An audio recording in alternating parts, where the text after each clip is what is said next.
All right, good afternoon, everybody, and thank you for joining us for our session. I'd like to introduce Joe Durham, the Director of Rehabilitation at VCU Health Tappahannock Hospital, and he will be our presenter on our physical therapy session. Take it away. Good afternoon. I'm glad I got the after lunch crowd.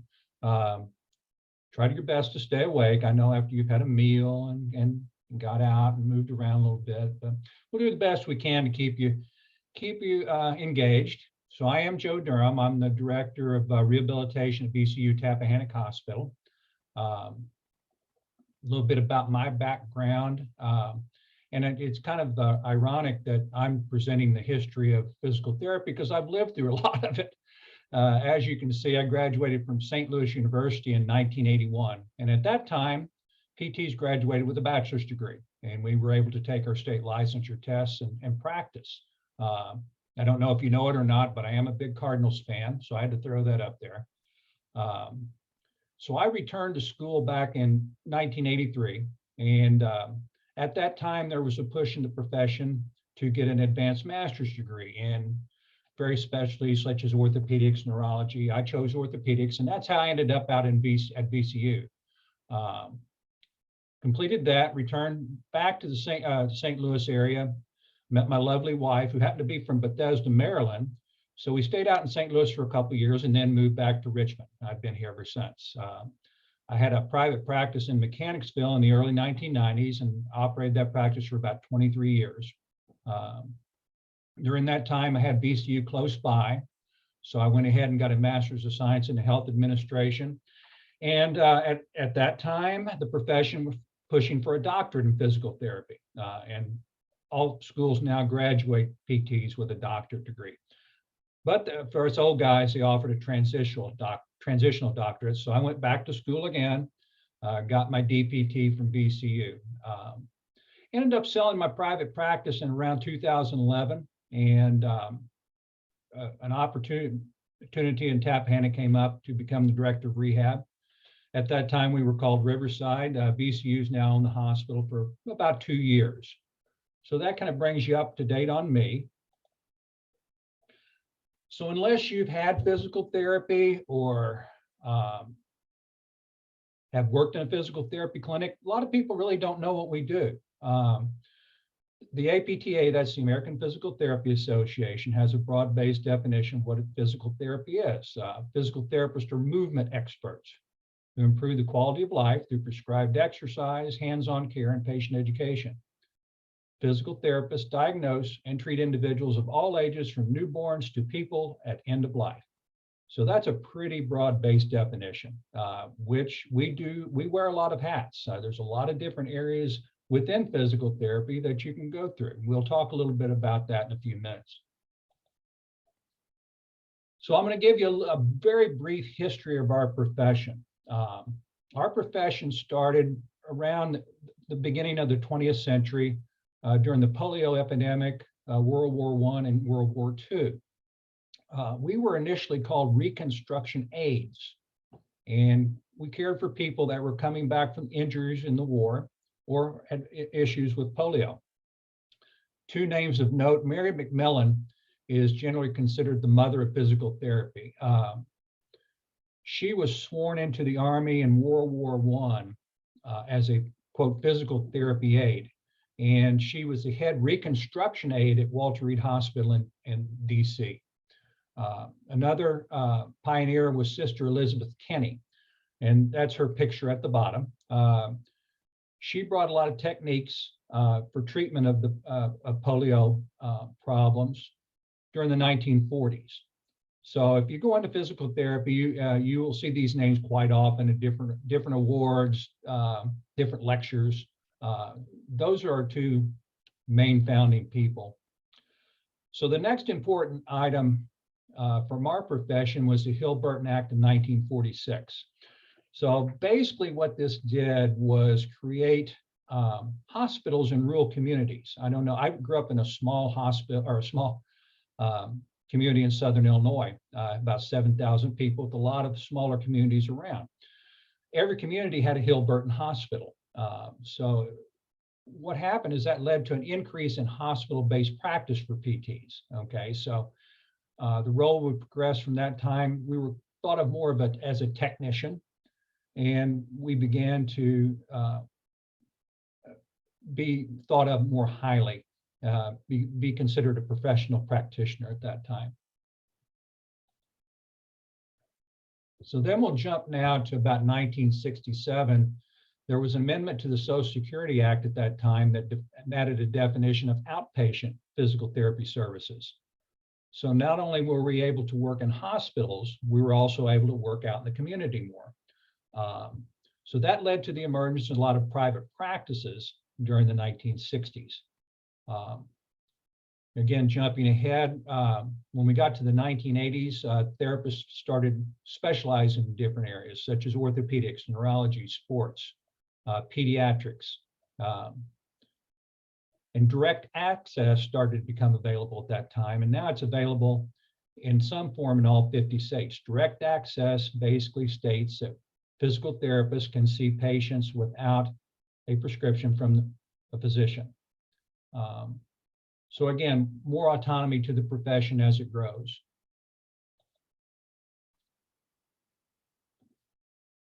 So as it grew, we developed more specialties. This is a list of the current physical therapy specialties that is offered by the APTA that you can actually get a specialization certificate in.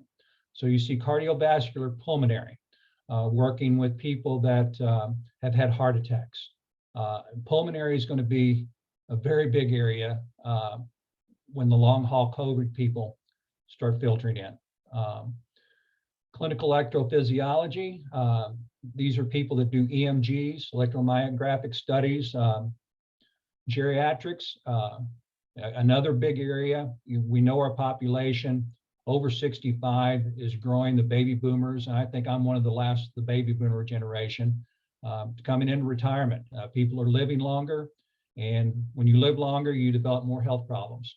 So geriatrics is another area that is going to be big in the future. Neurology, if you're interested in treating people with CVAs, polio, people with Parkinson's. Oncology. So a lot of our cancer patients now are cancer survivors. Not only the disease affects their body, but also the treatments, such as chemotherapy. There's a condition known as CIPN, C-I-P-N, it's chemo-induced peripheral neuropathy, which they lose feeling, strength in their legs, they have balance problems. So again, oncology is very, very much a growing area in our profession. Orthopedics, standard back care, shoulders, knees. Pediatrics, if you'd like to work with kids with developmental disabilities. Sports, and then that's kind of like orthopedics on steroids, always said. You can get into throwing athletes, nutrition, a lot of different areas in sports there. Women's health, a lot of pelvic floor activities, people with incontinence, other things. And then wound management, people that have diabetic ulcers, helping that wound heal quicker. We also have a large group of special interest groups, so much so that I couldn't get them all on one slide. This is a link to the APTA's group of special interest groups. And I'll just go over a few of them with you here. And you can look at either chapters, which APTA chapters are based in each state. And each state may have a special interest group, or sections. Acute care section, special interest group would deal with patient or physical therapists who work in a hospital setting. Go to education, physical therapists that are educators, professors, they will have their own special interest group. Another example would be neurology, oncology. One other one is industrial physical therapy, where we look at workplace environments and try to determine if a particular job is has a connection to injuries that workers have. So we would look at how much they lift, how often they lift, how far they have to carry things. A lot of ergonomics involved in that. So as you can see, there's just so many areas that you can go in physical therapy. It's one of the things that makes it such an appealing profession. So now we'll talk a little bit about what the future holds. All right. So if you look at the job market for physical therapists, and this is based on the U.S. News World Report Best Job Rankings. Now, I also included physical therapy assistants in this too. All right. So they were ranked the number 10 best healthcare job and number 28 of the top 100 best jobs overall. There's going to be a projected 21% employment growth from 2020 to 2030. There's going to be projected over 49,000 new jobs from 2020 to 2030. And the median salary, which is the middle salary, is 95,000 plus, which is not bad. Of course, a new grad is not going to make that much, and somebody that's been around for a long time is probably going to make a little bit over that. So physical therapy assistant was rated the number 9 best healthcare job, support job, and number 63 of the best 100 jobs overall. There's going to be a projected 35+ % increase in employment growth from 20 to 2030. Projected 33,200 new jobs during that time. The median salary for a physical therapy assistant is over $59,000. So those are, physical therapy and physical therapy assistant jobs are very popular. So if you're considering it, what do you need to know as far as your education? A physical therapist currently graduates with a doctorate of physical therapy, a DPT. You will apply to school after attaining a bachelor's degree, usually in a health-related science. I will tell you, you need excellent grades because there is a lot of competition to get into schools.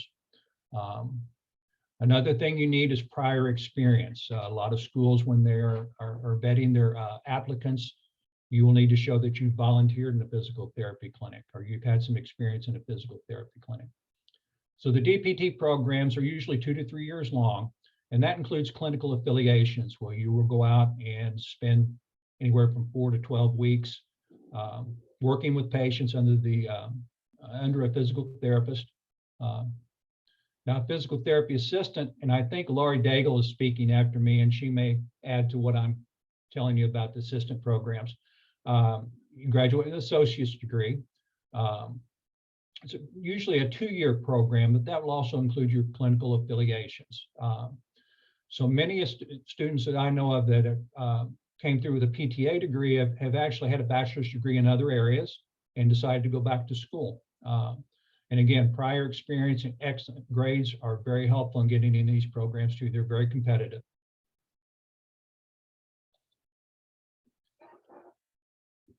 So once you get through school, you have to get your license. So all physical therapists must be licensed in the state where they practice.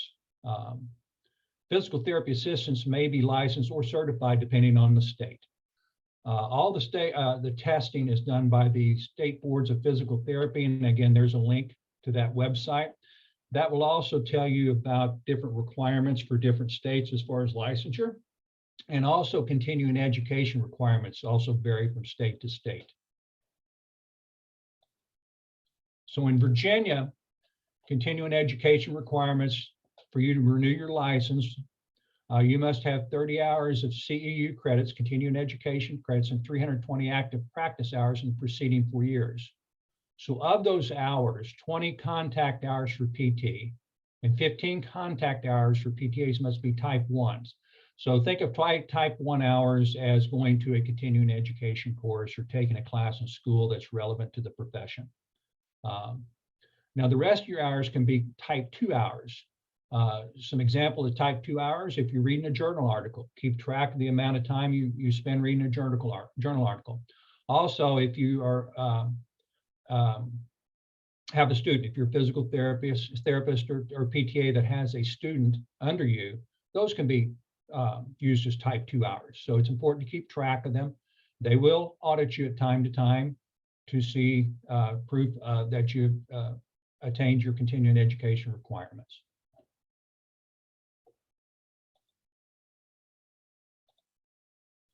All right, I know that was short and sweet, but I wanted to leave a lot of time for questions.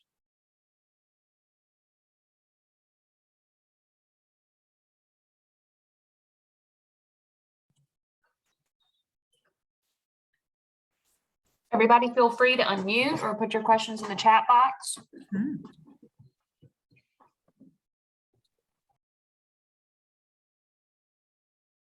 I think everybody is still being shy here. I think they're asleep. I know. David, that was a great presentation, and it really got my interest when you talked about the long haul COVID patients coming in for physical Yeah, therapy. it's going to be interesting because we're seeing a lot of different problems, you know, not only respiratory, pulmonary type problems, but we are also seeing, you know, generalized weakness. You know, Yes. initially when, you know, the first stages of COVID, if you'll remember, a lot of people had the blood clot shout. Mhm. You know, which, you know, leads to neurological deficits. It's you know, chronic fatigue syndrome. I mean, we're going to see, and I've started seeing a lot of things coming through with that. So it'll be interesting to see how it goes the next few years. Right. Kanisha in the chat posted a great question and asked, what challenges do physical therapists face? And what are the greatest challenges for physical therapists today? Greatest challenge for physical therapists. Wow, that's a good question. That's a very broad question. You know, the job market is strong. You know, to getting into school is probably one of the biggest challenges. There's not that many schools. There's more than there used to be. There used to be very few schools, but it's very competitive just because of the job market.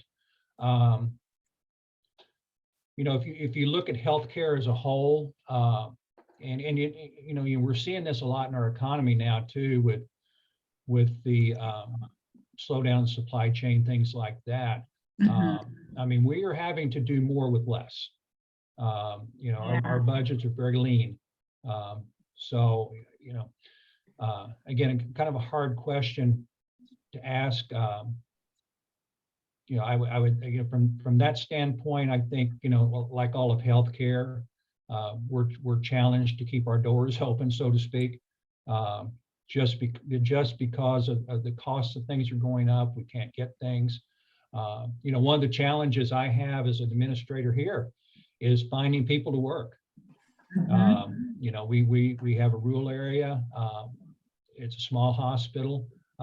You know, it was right up my alley. I grew up in a little town, so, but it's not for everybody. You know, we see a great variety of patients here, have excellent physicians.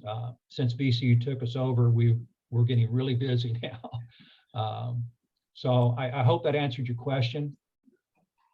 A two-part question. So, you know, I've noticed in the past few years, and I'm in Tappahannock and in the Northern Neck Middle Peninsula, it seems like there is a lot more physical therapy practices in the area. I would imagine that's because there's a demand for it. But I hear that it's, you know, competitive for our students around here to get internship spots and things like that. Do you all offer those opportunities within the hospital? We do. We take students. We certainly obviously take students from VCU. In the past, we've had physical therapy assistant students from EPCI. Is it EPCI? ECPI. ECPI, and Riverside has their own physical therapy assistant program. We've had PT students from Hampton University, ODU.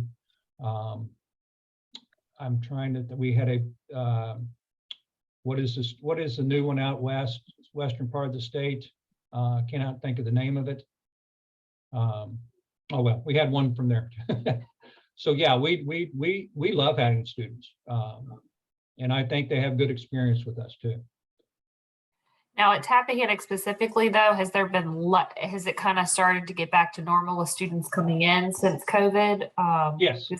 You know, for a while there, we were not allowed to have students in. We do allow students in now. We do not allow them in the hospital, at least, to go in the COVID rooms. Okay. But they're, you know, our affiliation is a combination acute care and outpatient. So they get experience in both areas. That's great. So I love to ask for memorable moments in your field? Do you have one moment that stands out to you the most, something, maybe a little Not funny? one that stands out the most, I think, but, we see it every day. We help Mhm. people achieve goals of, of movement, for example, patient comes in with 8 out of 10 back pain. They can't work. They can't sit in the car. They can't do anything. By the time they're done with treatment, they're up and back to their normal activities. That's very rewarding. You see a patient with a CVA that initially comes in the wheelchair. In their last visit, they walk out the door. Yes. To me, that's the best. Absolutely.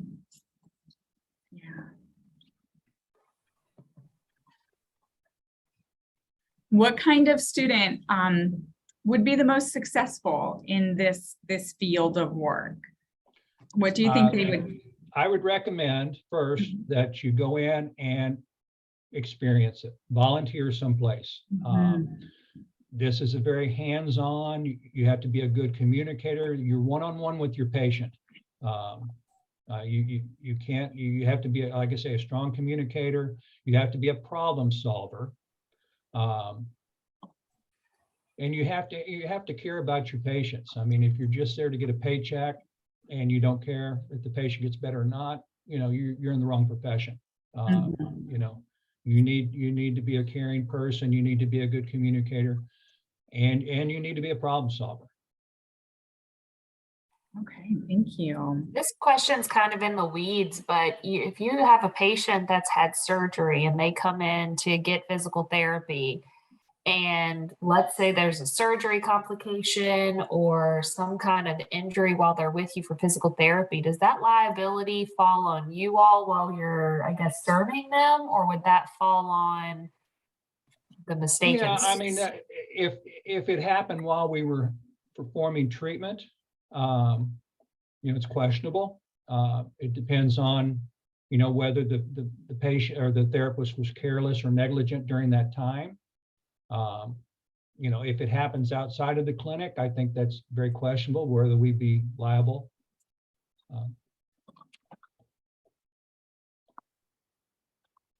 I hope that answered your question, Stacey. Oh, yes. Mhm. Any other questions, students?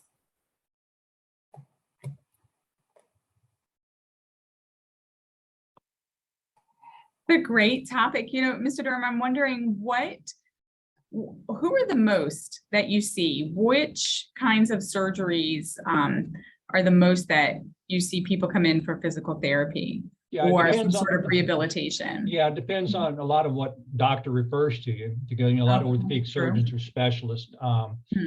Surgery wise, I guess we see a lot of total joint replacements. We see a lot of shoulders, rotator cuff repairs, biceps tenodesis. We'll see some knee surgeries, meniscal repairs, ACL reconstructions. Again, depends on which doctors the guys send the folks. Now we will be getting 5 new orthopedic doctors that will be coming out in shifts from VCU. They'll have different kind of specialties. So it'll be interesting to see how our patients change, if we'll see any kind of different types of patients or I suspect it'll be very similar. Do you see that patients come in with, I guess, a therapy plan from their surgeon, and that varies from doctor to doctor or do you all decide yourself what that? Yeah, normally each doctor has their own protocols for post-ops, and they will share that with us, or we have gotten together with them beforehand to go over that protocol. As far as a plan of care, we actually developed the plan of care on our initial evaluation. So we will set goals for that patient. How many times a week to come, how long to come, and then we'll send that plan of care to the physician for a signature. Then that's a requirement with Medicare. So yeah, the protocols usually are very similar. They may differ a little bit from physician to physician, based on healing times and what kind of surgery they had. If they had a type 3 rotator cuff tear versus a type 1, where it's more involved, they're going to have a slower rehab. So there's a different protocol for that.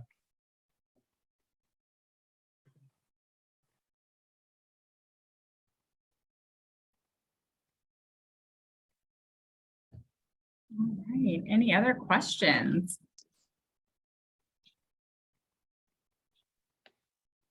No, we've got everybody being quiet. I know. I tell you, it's a lunchtime crowd. Right. So feel free, anybody that's on the chat, feel free to reach out to me if you have any questions or just want to come by the clinic and see our clinic and talk with me a little bit, kind of see what's happening. And certainly, if you're interested in the profession, we would be more than happy to talk with you and tell you which way to go, give you some advice. Absolutely. Thank you And for that. if you're really interested, go to the APTA website. That has a lot of great information on if you're interested in the profession, what you would need to do, what we do for a living. It's just a great resource. Good. Okay. Well, Mr. Durham, we thank you so much for presenting to us today and taking the time to share your field with us. It is so neat to see in healthcare. It is huge. There are so many avenues for people to go to, and rehabilitation, this is just another avenue, and that encompasses so much as well. So thank you for taking the time with us today. You're very welcome. I enjoyed it. Thank you. And we finished up a bit early, folks. So I want to make sure that, of course, I'm going to put that link in there for the evaluation at the end of the day. Go ahead and fill that out and be entered to win some of these awesome prizes that are going on. Super excited for that. And to follow up with Mr. Durham from Rehabilitation, we are going to have our next presenter at 2 o'clock in talking about physical therapy. So this is really exciting that we've got this component of rehabilitation that's up next. And I will put that link in the chat as well. And of course, we encourage you that when you are on here, make sure you're using your name that you signed up with. We want to make sure that you're eligible for those prizes, and that we encourage you to keep that camera on, ask us questions, chime in. We love it to be a conversation. So I put those links in the chat, and that starts at 2 o'clock. So if there are no further questions, we will see you at 2 o'clock. All right, everybody.